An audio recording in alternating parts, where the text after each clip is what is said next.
Buenos días, ¿cómo están? Bienvenidos. Siempre agradecerles la audiencia, la sintonía y el apoyo que nos dan y la participación que tienen a diario a través de la propuesta que ofrecemos, como es vincularse a través de la red social X, antes conocida como Twitter.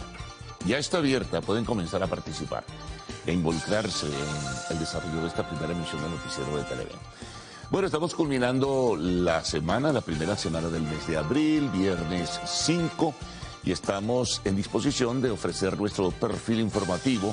Hay, como siempre, noticias en evolución, otras con antecedentes, noticias que son de apreciable impacto, en fin. Estamos moviéndonos siempre con una intensidad informativa en los últimos tiempos que tiene reflejo en lo que son las historias que presentamos a todos ustedes en estas y en otras emisiones del noticiero de Televen. Bueno, comencemos en este caso a recorrer la agenda que le da pues culminación a esta semana informativa, por lo menos en lo que se refiere a la primera emisión, obviamente. Sigue el proceso electoral, su controversia, su debate, elementos que van sumándose a lo que ya se conoce. Vamos con los más novedosos. Por ejemplo, ayer se registró una reunión entre el canciller Iván Gil y el presidente Elvis Amoroso y el resto de los directores del Consejo Nacional Electoral, del directorio del Consejo Nacional Electoral, para evaluar todo lo que es el proceso de acompañamiento. Incluso el propio Amoroso solicitó a Iván Gil que se convirtiera en alguna manera como receptor para recibir y también ofrecer orientaciones sobre lo que es el proceso electoral venezolano de cara a lo que serán los comicios del 28 de julio. De hecho, hace 2 días Iván Gil se reunió con los integrantes de la representación o cuerpo diplomático en nuestro país, ofreciendo detalles y señalando que todo marcha bien, todo marcha sobre ruedas. Es la opinión oficial en este sentido, ¿no? Por supuesto que hay voces disidentes que plantean las cosas de una manera distinta. Bueno, lo cierto es que se dio esa reunión ayer y se delinearon lo que será, pues, la participación, o se delineó lo que será la participación de la Cancillería dentro de lo que es el contexto de este proceso electoral. Pero hay nuevos elementos también. Se conoció, por ejemplo, que el día domingo, lo anunció Elvis Amoroso, estará presente una misión exploratoria de la Unión Europea para examinar, evaluar lo que hasta ahora ha transcurrido del cronograma electoral, seguramente reunirse con las partes, evitar, eso sí, opiniones, pronunciamientos en ese sentido, porque decía Amoroso, ese acompañamiento que venga del exterior tiene que apegarse a las reglas del juego y lo que establecen las leyes electorales venezolanas. Y otras leyes que forman parte de la estructura jurídica nacional. Entonces, eso se anunciaba, llega esta misión exploratoria. Pero también hubo una reunión entre Iván Gil, el canciller de la República, y el representante de la Organización de Naciones Unidas en Venezuela, donde precisamente el tema del acompañamiento de la ONU, pues estará, uno de los puntos de la agenda que se conversó, que se discutió. Hasta ahora todo indica que habrá también un acompañamiento de la Organización de Naciones Unidas. Seguramente en misión exploratoria estará también en principio para luego pues colocarse acá in situ, como suele decirse, para el momento del 28 de julio, una misión del Centro Carter, que también ha sido invitada. Varios organismos internacionales, el gobierno venezolano y el Consejo Nacional Electoral, que es a quien corresponde, pues envió las comunicaciones de invitación para ese acompañamiento que se anunció y que forma parte de lo que es el Acuerdo de Barbados, que ahora factores de la oposición y también algunos otros factores internacionales señalan que no se está cumpliendo con rigurosidad ni hay un apego estricto a lo que se acordó. Bueno, ese es otro objeto de discusión en ese sentido. También, bueno, sobre el momento electoral como tal. Ayer Nicolás Maduro, en un programa, en un podcast, invitó al gobernador de Carabobo, Rafael Lacaba, y le dijo que lo quería dentro del comando de campaña y por supuesto Lacaba aceptó.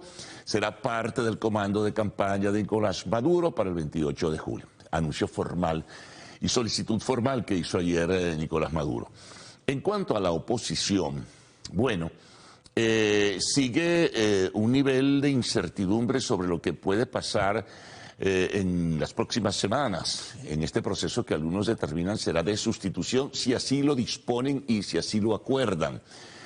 Ayer, por ejemplo, el dirigente político César Pérez Vivas, tomándole la palabra a Manuel Rosales, quien había declarado que estaba dispuesto a colocar su candidatura, si lo querían, con una cajita con lazo, y ofrecer la tarjeta de UNT, le pidió que renunciara, que se separara entonces y abriera el camino para la inscripción de la profesora Corina Lloris.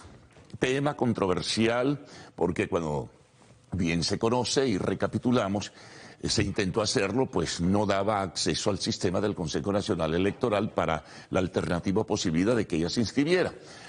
Esto va a ser un tema complicado porque va más allá de lo que, como decía Rosales hace 2 días, va más allá de una cuestión formal o lo que se establezcan en los lineamientos o reglas del juego electorales. Es un asunto político de negociación. El gobierno, al parecer, está reacio, simplemente, y lo ha manifestado su alta dirigencia, a que la señora Lloris, la profesora Lloris, pueda sustituir a María Corina Machado, quien se encuentra inhabilitada, como bien se conoce. Esto parece complicado y no parece un hecho que se vaya a asumir como tal, ¿no? Es un proceso intenso, ya se sabrá qué ocurre. Por lo pronto está la tarjeta de Un Nuevo Tiempo con la postulación de admisión como tal por el CNE de Manuel Rosales, y a su vez está también pues la postulación de admisión con la tarjeta de la Mesa de la Unidad Democrática de la MUD, Edmundo González Urrutia. ¿Qué va a pasar? Bueno, es un asunto que no es fácil definir en ese sentido y tampoco creo que vaya a ser muy fácil que abdique Manuel Rosales y ponga la tarjeta a favor de cuál candidato, cuando bien se sabe que el gobierno no tiene la intención de aceptar bajo ninguna circunstancia a la profesora Lloris como sustituta de María Corina Machado. Bien complejo tiene este sector de la oposición el asunto. También otras voces de la misma oposición, voces disidentes, distintas a las que se expresan en la mesa, o en la plataforma unitaria, señalan que no es posible participar en un proceso electoral que está marcado por una serie de violaciones y una serie de irregularidades. Bueno, ese es un debate donde cada quien interpreta y ofrece su punto de vista, y eso se expresa claramente pues, en los medios de comunicación social y también en los portales de Internet y en las opiniones personales que tiene la gente y que también se refleja en redes sociales. Bueno, esto va a seguir, hay otros elementos también que van a irse sumando a lo que es el desarrollo de esta contienda, que todavía no es oficial la campaña como tal, pero parece por momentos que se estuviera en campaña. Bueno, seguimos, otros temas. Vamos con esta controversial ley, proyecto por ahora aprobada en primera discusión, ley contra el fascismo, el neofascismo y tendencias similares, más o menos es así el nombre. Bueno, factores de la sociedad civil, factores vinculados a organizaciones no gubernamentales, factores internacionales también han comenzado a pronunciarse sobre lo que se conoce hasta ahora del proyecto de ley, de lo poco que se ha publicado pues en algunos medios de comunicación social y en los portales de Internet. En ese sentido, estos factores de la sociedad civil expresan su temor de que este instrumento pudiera convertirse en un elemento para ser utilizado y perseguir a la disidencia, a la oposición política y a personas que muestren su desacuerdo con el gobierno nacional. Eso es por lo menos en términos generales, resumiendo ahí muchas opiniones que se suman o se agregan en este sentido.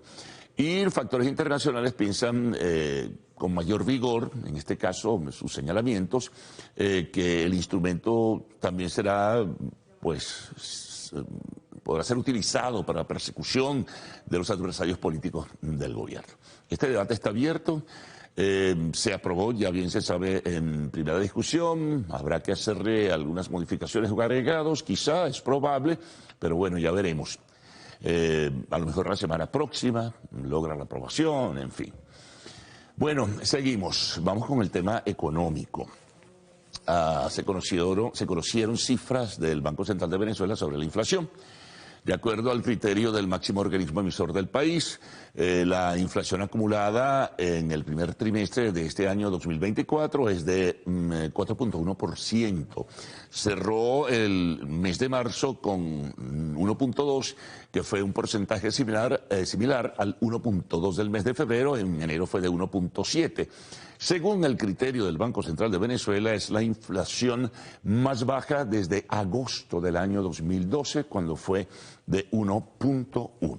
Así que, bueno, vamos a ver los pronósticos. Bueno, se verá. Hay quienes hacen cálculos que puede ser sobre el 30%, otros señalan que puede ser más del 30%, otros menos. Son pronósticos, pudiera uno decir que prematuros. Desde luego, son proyecciones válidas porque hay gente que se dedica a hacer seguimiento y a investigar sobre este hecho económico. Bueno, otro tema de debate abierto, Guyana.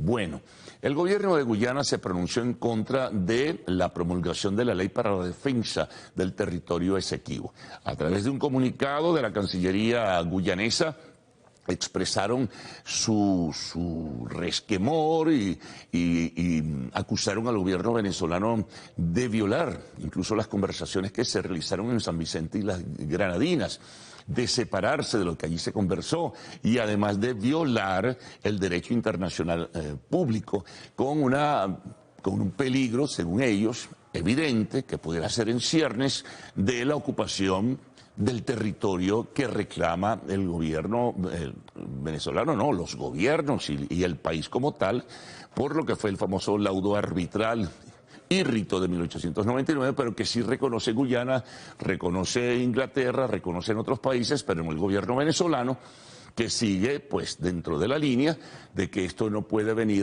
llegar a un acuerdo por una vía judicial, como lo es la Corte Internacional de Justicia, sino apoyándose en lo que es el instrumento que se firmó en 1966, como es el Acuerdo de Ginebra. Y en este tenor, pues ayer la Cancillería venezolana también respondió al señalamiento de su similar de Georgetown, señalando que Venezuela tiene todo el derecho de reforzar sencillamente su reclamo sobre el territorio Esequibo. Y en este sentido, bueno, es lo que señala ese comunicado, rechaza las declaraciones y rechaza también el señalamiento sobre que Guyana tiene aliados, que lo había dicho el presidente Irfan Ali en una entrevista a la BBC hace algunos días atrás. En fin, esto va a seguir tenso. Hay preocupación. Desde Brasil se expresó temor por el tema de la aprobación de la ley para la defensa del territorio Esequibo y bueno, ya veremos qué es lo que ocurre en los próximos días en este sentido. La semana que viene, por cierto, es importante porque se espera, si acaso lo hace, que presente Venezuela sus alegatos ante la Corte Internacional de Justicia, previsto para el 8 de abril. Bueno, seguimos. Temas internacionales, tenemos por ejemplo desde Ecuador, que ha expulsado al embajador de México en ese país por unos señalamientos, unas opiniones que dijo el señor López Obrador, presidente de México, sobre lo que fue el proceso electoral en el Ecuador, en desacuerdo. Le pidió al embajador o embajadora, bueno, que se retirara, que no puede continuar porque el gobierno de Daniel Noboa considera que es una intromisión, bueno, sencillamente inaceptable. En cuanto al Perú y el tema de la presidenta Dina Boluarte, bueno, hubo dos solicitudes para que sencillamente pudiera planteársele su renuncia, su separación del cargo, pero se presentaron ante el Congreso del Perú, pero ambas fueron rechazadas. No obtuvo el número de votos suficientes para que se marchara por los escándalos ahora con los relojes de alta gama, cuentas que crecieron súbitamente, cuentas bancarias y un cúmulo de joyas que la señora Boluarte al parecer tiene, que se observaron cuando la Fiscalía ordenó el allanamiento de su hogar. Y sobre el tema de Gaza. Ayer hubo una comunicación telefónica entre Biden y el primer ministro Netanyahu, donde Biden solicitó nuevamente lo del cese al fuego, planteó el tema de tener pues sumo cuidado en el tema de proteger a los civiles y también a los que realizan trabajos humanitarios. Todo esto viene a propósito de ese gravísimo y craso error que cometió Israel al bombardear un misil donde iban y murieron además 7 representantes de una ONG con propósito humanitario en la franja de Gaza. Si vamos a los deportes, bueno, algunas notas, ya ayer se destacaba o simplemente lo reafirmamos, 2 mujeres juezas, árbitros, estarán pues participando en los Juegos Olímpicos de París 2024. 2 venezolanas estarán allí presentes. Y en cuanto al béisbol, tenemos por ejemplo, antes lo del béisbol, quiero citar que otro atleta se suma a la delegación venezolana, que era antes de 18, Julio Mayora clasifica en pesas para representar a Venezuela en los Juegos Olímpicos 2024 de París. Ahora sí el béisbol gana por primera vez como manager de las Grandes Ligas, Carlos Mendoza, quien es el timonel de los Mets de Nueva York.